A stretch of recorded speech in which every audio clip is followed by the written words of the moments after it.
এখন বাজে 10টা 37 আর এইমাত্র সেই 1 ঘন্টা ধরে ওরা আমার ঝামেলা চলছে, কেউ ভাত খায়নি তো আরে এখন বন্ধুরা গিয়ে- ভাতই বানায় নাই, এত মিথ্যা তো কয় বুঝলাম, ভাতই বানায় নাই। এ ঝামেলা করবো না কেন বলো তো? ম্যাগি খেয়ে কি সারা থাকা যায়? তার মধ্যে এই যে এই পেটু সব খেয়ে নিল।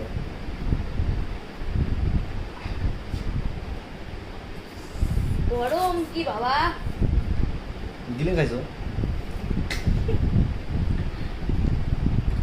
তো এখন বাজে কটা বাজে 10টা 40। আমরা এখন ম্যাগি খাচ্ছি।